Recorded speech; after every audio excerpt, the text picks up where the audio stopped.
When I was 26 years old, I crashed my car into a tree and I died. In the ambulance report, I'd scalped my head, I had a steering wheel crush my chest, seatbelt saved my life, but it ruptured my intestines. That's what they say happened to my body, but what happened to me was really something different. For the first moment, I felt like I was on a balcony looking down and I saw this vehicle with smoke coming out and I looked real close and that was my car. Then I stared at it and slumped over the steering wheel was my body. I stopped and thought for a moment, how could that be my body? Then, who am I?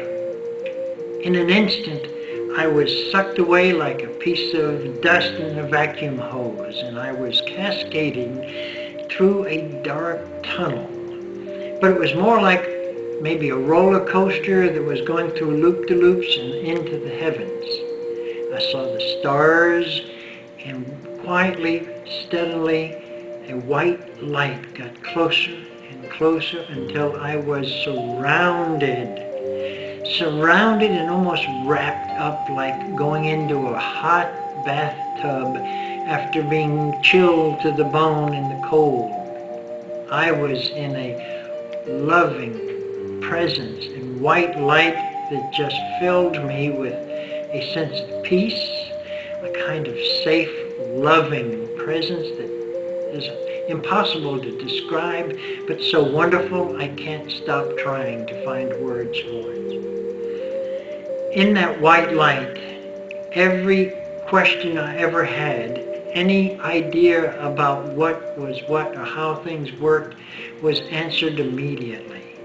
It's like you tap into the universal database, that any information greater than the internet was right there for me to know simply by looking. In a moment or in an hour, I never knew because time was no longer relevant. I found a figure getting clearer and more present, and it became that image that I grew up worshiping on the altar as an altar boy. There was the Master Jesus with his right hand reaching out to me saying, "Come." And his eyes looked into mine, into my heart, and I was so fed with great thanks and glory as this loving gaze brought me into his presence. His other hand was directing me to someplace above and beyond, but his look was so beautiful it was hard to turn away. But a loving command says, "Look." And I turned, and up to his left was sitting on a big broad chair a grandfather like Godfather, Father God himself. God waved to me with his right hand, and with his left hand was patting his left knee, saying, "Come on." And for the first moment in this entire experience, I became self-conscious. I backed away. Me? You want me? And in an instant, I was in his lap with his arms around me, gazing up into his face as he was looking down into my eyes.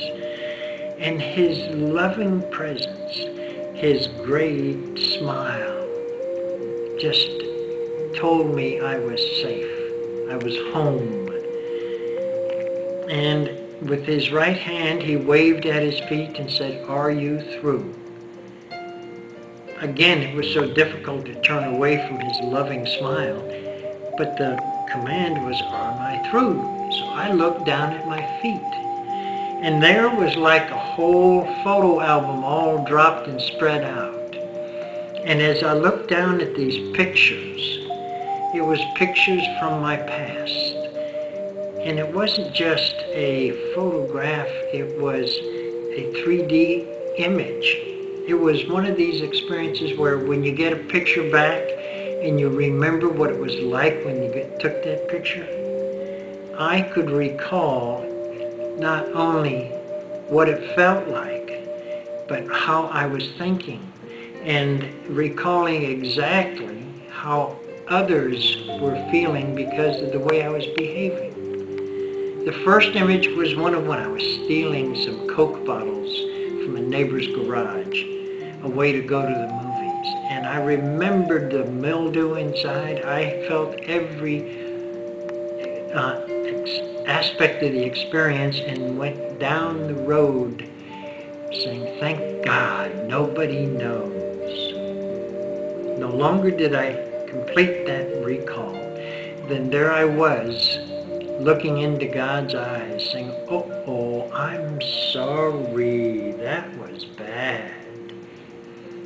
God's response was just more than I could understand at the moment. He said it was neither good nor bad in the grander sense. It was a lesson for your learning.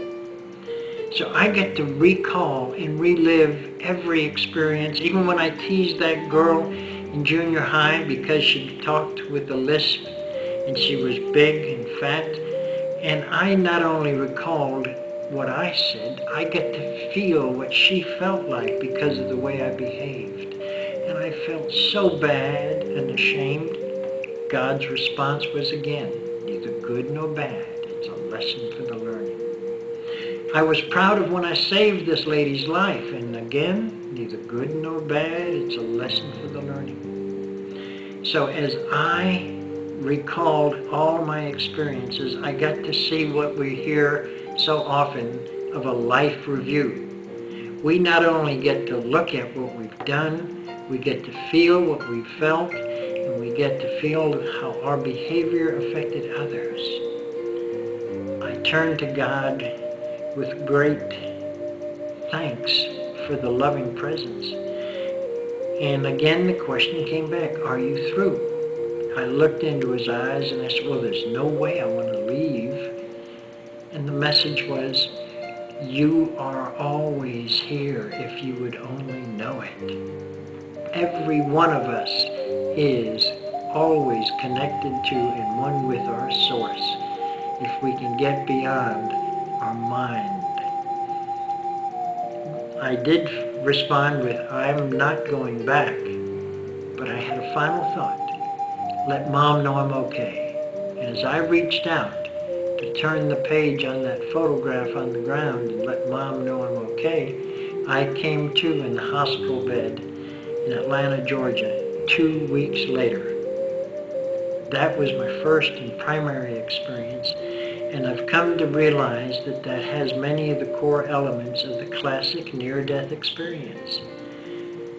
I'm so grateful that I've been able to meet other people who've had these experiences and to come to confirm that, no, we're not crazy. We've just had an opportunity to connect with our source and learn that this life that we live is an opportunity that is in giving to others that we receive and become more valuable. Not what we get and have, but what we give. That is the lesson I'd like to leave you with in my experience of dying. Bye.